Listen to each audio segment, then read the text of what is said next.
Who gave you the right to talk to my mom like that in public?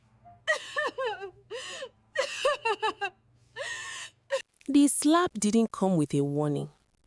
1 minute I was unlocking the shop, humming along to the morning playlist from Sarah's coffee shop next door. My fingers moved automatically, arranging wigs on mannequin heads, the same Saturday morning ritual I'd done for 3 years. Next thing, crack! The world tilted sideways. My phone clattered to the floor. The ringing in my ears drowned out everything else.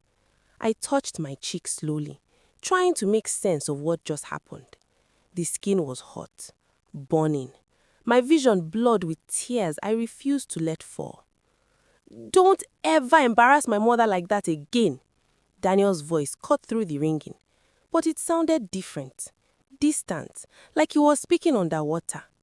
I blinked at him. At this man I'd woken up beside just 5 hours ago.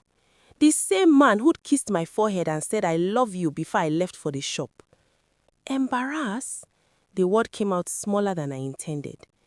Behind him, his mother, Margaret, stood with her arms folded across her designer blouse. Her eyes weren't on me.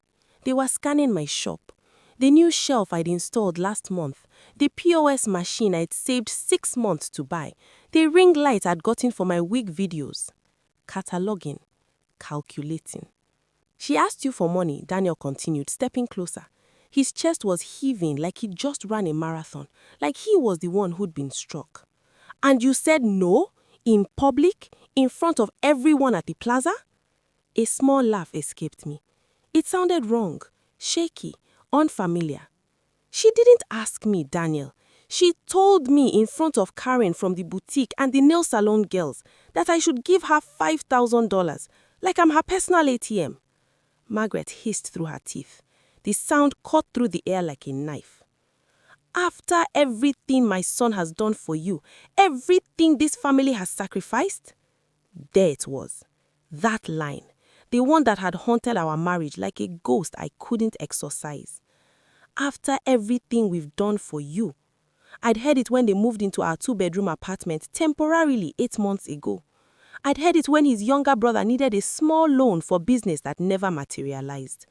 I'd heard it when his sister's wedding committee expected me to contribute more than the bride's friends.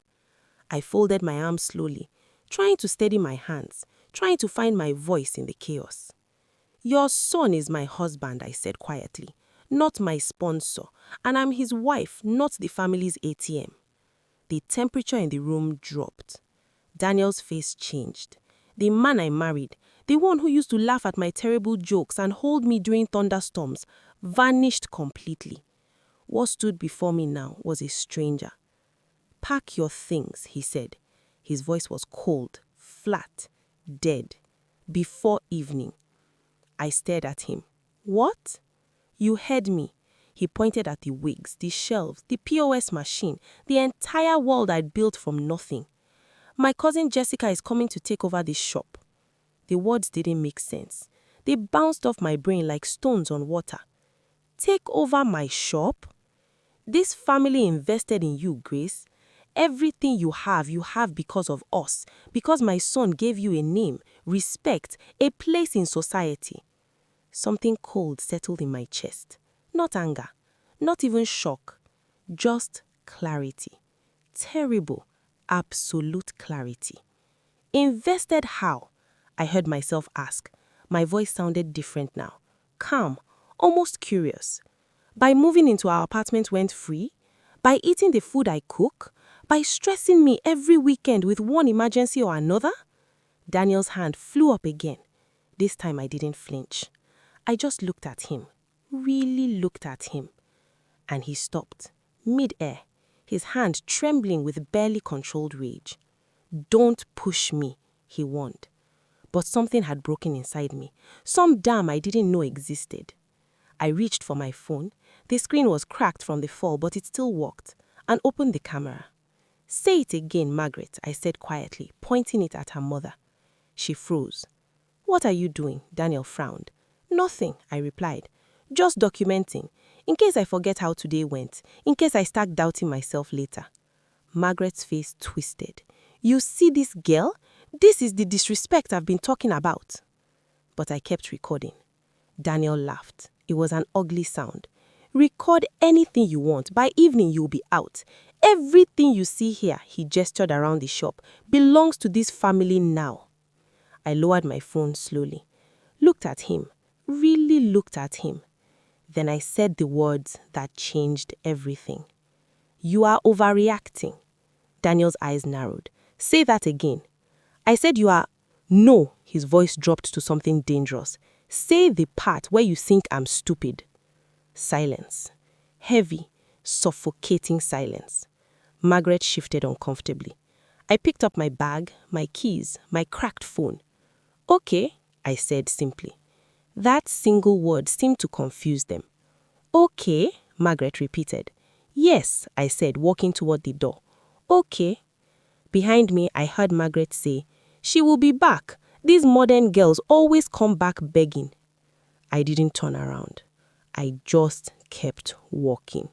I didn't go home. I couldn't.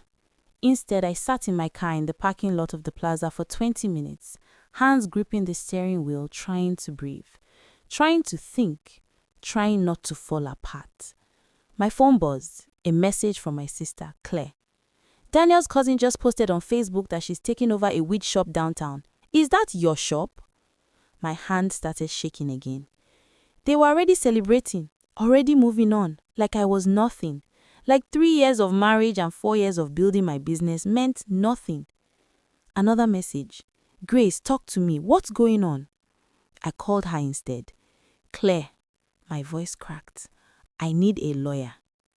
The next 72 hours were a blur. Day 1.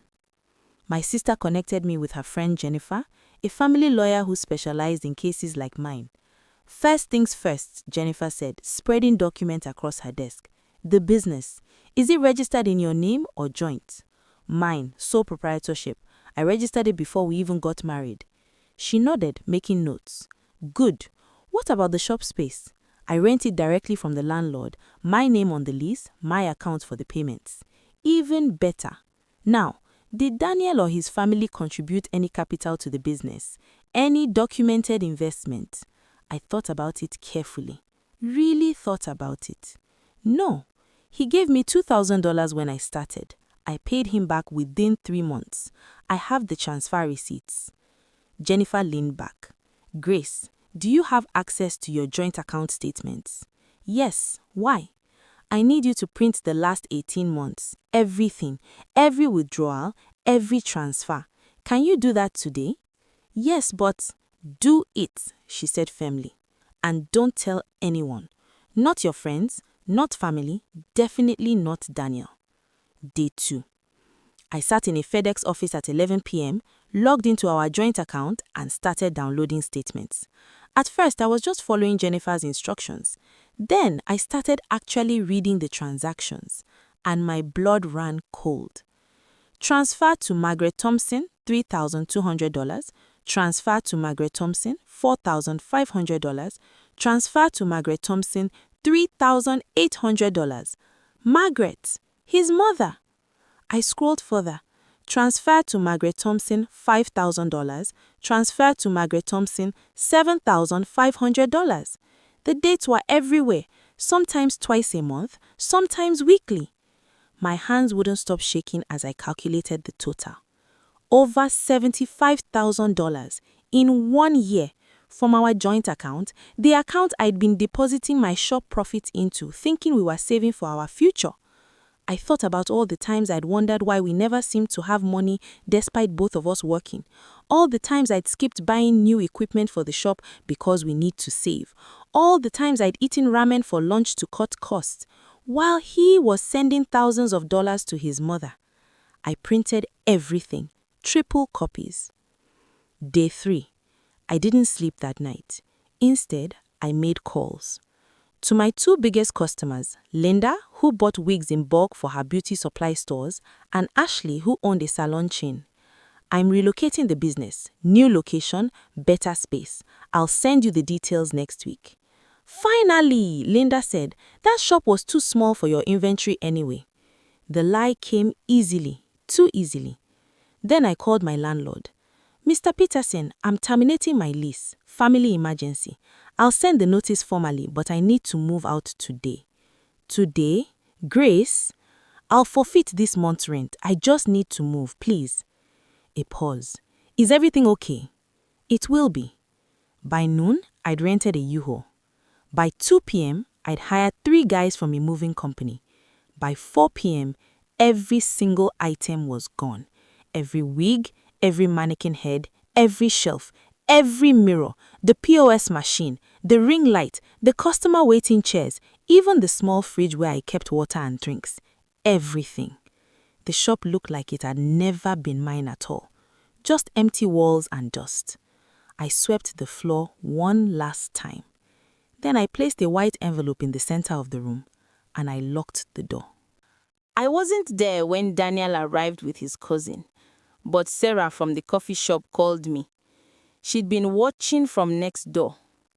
Grace, you should have seen his face, she whispered into the phone, her voice full of scandalous delight. He stood at the door like someone struck by lightning. I could picture it perfectly. Daniel's confident stride faltering. Jessica's excited chatter dying mid-sentence. The slow, creeping realization that the shop was empty. He picked up the envelope, Sarah continued. His hands were shaking.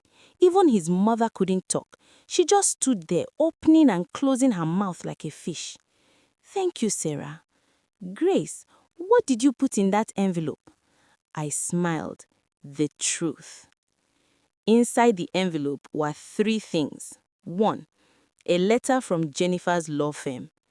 This serves as formal notice that all claims of ownership, investment, or rights to the business entity known as Grace's Hair Studio are hereby rejected and deemed legally invalid. Said business is solely owned and operated by Mrs. Grace Thompson, née Wilson. Any attempt to seize, operate, or claim said business will result in immediate legal action. 2. Bank statements.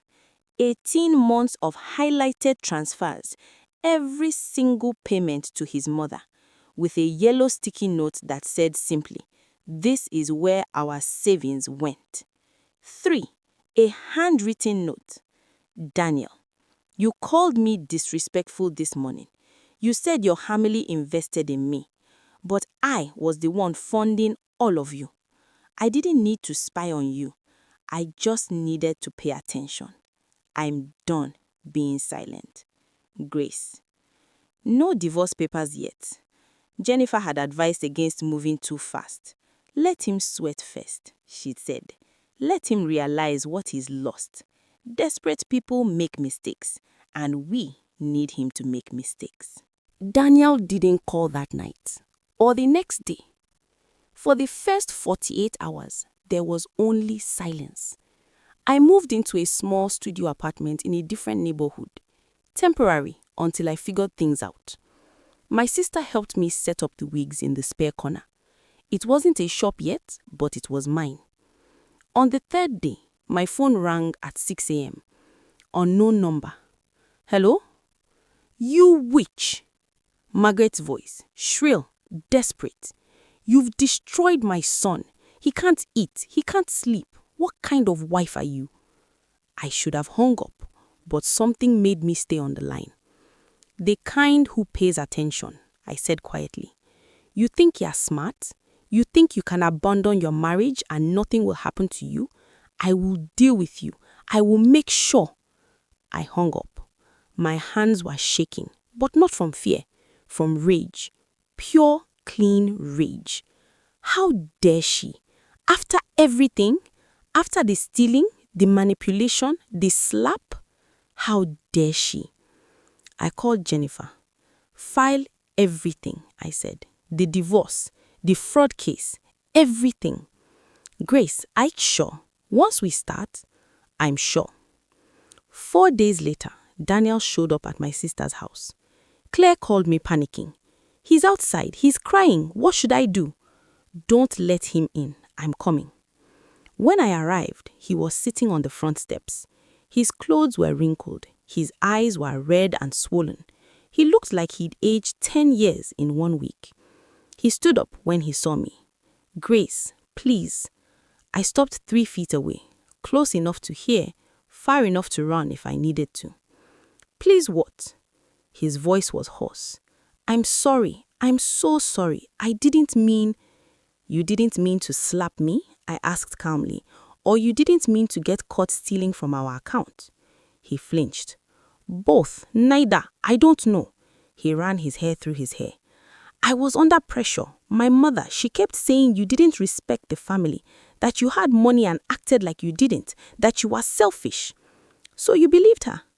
She's my mother, and I was your wife." The past tense hung in the air between us. "Was?" His voice cracked. I didn't answer. "Grace, please, I know I messed up, but we can fix this. We can go for counseling. I'll cut off my family. I'll do anything." "You should have done anything before you put your hands on me," I said quietly. "It was one time, one mistake." "The slap was one time," I agreed. "The stealing, that was over a year of choices, over a year of looking me in the eye and lying, over a year of watching me stress about money while you funded your mother's lifestyle." He stepped closer. I stepped back. "Don't," I warned. "I love you. You love what I provide." "That's not fair." I laughed. It was a bitter sound. "Fair? You want to talk about fair? You tried to give my business to your cousin. You stole over $75,000 from me. You slapped me in my own shop. And now you want to talk about fair?" Neighbors were starting to stare. Claire opened the door slightly. "Grace, come inside," she called. I didn't move. "The divorce papers will be ready next week," I told Daniel. "And the fraud case." "Fraud?" His eyes widened. "Grace, you can't be serious. That money was from our joint account. How is that fraud?" "You took money without my knowledge or consent for over a year. You concealed transfers. You lied about our financial situation. Jennifer says we have a strong case." "Jennifer? Who is—" His face darkened. "You told a stranger about our marriage? You are airing our dirty laundry to outsiders?" The audacity. The sheer breathtaking audacity. "Goodbye, Daniel." I turned toward the house. "Wait!" He grabbed my arm. I froze, looked down at his hand, looked up at his face. "Let go." He did, immediately, like I'd burned him. "I'm sorry. I'm so sorry. I don't know what's wrong with me. I can't lose you. I can't." "I already did," I said softly. "The moment you chose them over me, over us." I walked through the door. He didn't follow, but I heard him on the other side of the wall, sobbing. And for the first time since the slap, I felt nothing. 3 weeks later, I sat in Jennifer's office while she reviewed documents. "The divorce should be straightforward," she said. "No children, separate businesses, clear evidence of financial misconduct. 6 months, maybe less." "And the fraud case?" She hesitated. "Grace, we need to talk about that." My stomach dropped. "What?" "Joint accounts are complicated. Yes, he took money without telling you. Yes, it's morally wrong. But legally, he had authorization to access that account. His name was on it. A fraud case would be expensive, lengthy, and honestly, we might not win." I stared at her. "So, he just gets away with it?" "I didn't say that." She leaned forward. "We can pursue civil remedies. We can demand he return the money as part of the divorce settlement. But a criminal fraud case? It's risky." I felt something collapse inside me. All this time, I'd been holding on to the idea of justice, of making him pay, of proving that what he did was wrong. "But it was wrong," I said quietly. "Yes, it was. But the law doesn't always care about wrong. It cares about proof and technicalities." I left her office in a daze. That night, I couldn't sleep.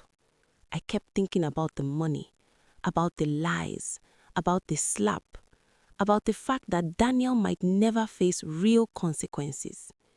My phone buzzed. A message from a number I didn't recognize. I know what he did to you, and I'm sorry. I frowned. Who is this? Jessica, his cousin, the one who was supposed to take over your shop. My heart started racing. What do you want? 3 dots appeared, disappeared, appeared again. To tell you the truth. Can we meet? We met at a quiet cafe in the arts district. She was younger than I expected, mid-20s, wearing a nervous expression and cheap jewelry. Thank you for coming, she said, not meeting my eyes. What truth? I asked, skipping pleasantries. She took a deep breath. I didn't know, she started. I swear I didn't know the shop was really yours. Aunt Margaret, Daniel's mother, she told me it was a family business, that you were just managing it, that you'd been stealing from it and they needed someone trustworthy to take over. My jaw clenched. So, you believed her? I'm 24, she said quietly. I just finished college. No job, no prospects, student loans drowning me. When Aunt Margaret said I could run a shop downtown, rent-free, I thought it was a blessing. I thought... She trailed off. You thought you were getting a gift. Yes, she finally looked at me. Her eyes were wet. I didn't know it was theft. I didn't know he'd hit you. When I showed up and saw the empty shop, Daniel told me you'd stolen everything, that you were crazy, that... And you believed him too. At first, but then things didn't add up. The landlord said you'd paid all your rent on time for 3 years. The other business owners said you built that business from nothing. Sarah from the coffee shop told me about the slap. She pulled out her phone and showed me screenshots, text messages, between her and Margaret. My blood ran cold as I read. Don't worry about Grace. She's just a small-town girl who got lucky. We made her who she is. Without us, she's nothing. When you take over, make sure you keep 40% of the profits for the family. That's our share for everything we've invested. If she causes trouble, we'll handle her. She has no family in the city. No one will support her. I read them twice. Then a third time. Why are you showing me this? I asked. She wiped her eyes. Because I have 2 younger sisters, and if someone did this to them, I'd want someone to tell them the truth. I gave the screenshots to Jennifer. This changes things, she said, studying them carefully. This shows premeditation, intent to defraud, conspiracy. Can we use them? In the divorce, absolutely. In a criminal case, she paused. Maybe, but Grace, you need to think carefully about what you really want. What do you mean? Do you want justice or do you want peace? I stared at her.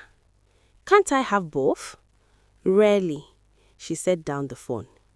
If we pursue this aggressively, criminal charges, civil suits, everything, it will take years. It will cost money you don't have.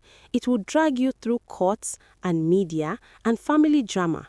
And at the end, you might get some money back. You might see him face consequences, but you will definitely lose time, energy, and peace of mind. So, I should just let him go? I didn't say that, she leaned back. I'm saying you need to decide what winning looks like for you. Is it him in jail? Is it getting your money back?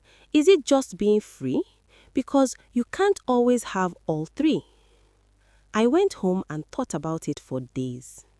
In the end, I made my choice. I didn't pursue criminal charges. Not because I forgave him. Not because I thought what he did was okay. But because Jennifer was right. Winning didn't mean destroying him. Winning meant rebuilding me. So I focused on the divorce, on getting it done quickly and cleanly, on cutting all ties. I didn't demand he return the $75,000. It would have meant more court dates, more lawyers' fees, more years of being tied to him. Instead, I let it go. Not for him, for me. Because holding on to that anger was like drinking poison and expecting him to die. The divorce was finalized on a rainy Tuesday in November. I signed the papers in Jennifer's office, surrounded by the quiet hum of air conditioning and shuffling documents. "How do you feel?" she asked. "Free," I said. And I meant it. My business didn't just survive, it thrived. Without the drain of Daniel's family, without the constant financial emergencies, I finally had room to breathe, to grow. I moved into a proper shop in a trendy neighborhood. Bigger, better location, more inventory. Linda increased her bulk orders. Ashley referred 3 of her friends. My Instagram page hit 15,000 followers. I hired 2 assistants. I wasn't just surviving anymore. I was building something real.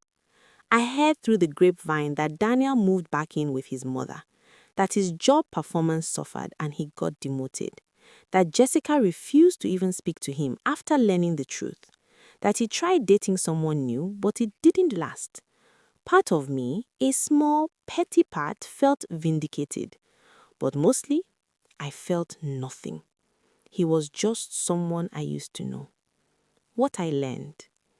A year after the divorce, I was featured in a local business magazine. Entrepreneur Spotlight, how Grace Wilson built a hair empire from scratch. They asked me what advice I'd give to other women. I thought about it carefully. Pay attention, I said, to the small things, to the patterns, to the feeling in your gut when something isn't right. And if they're already in a bad situation, I smiled. Then remember this, you don't need permission to save yourself.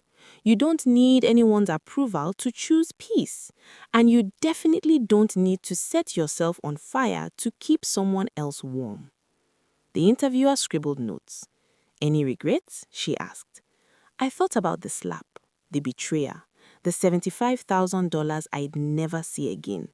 I thought about the nights I cried myself to sleep, the panic attacks, the fear. But I also thought about where I was now. Free, whole, mine. No, I said firmly. No regrets. Because the truth is, sometimes the greatest revenge isn't fighting back. It isn't even winning in court. Sometimes the greatest revenge is simply this: building a life so beautiful, so full, so completely yours that you forget they were ever part of it. This story is dedicated to every woman who's been told she's too sensitive, too dramatic, or ungrateful for setting boundaries. Your feelings are valid, your boundaries matter, and you deserve better, always.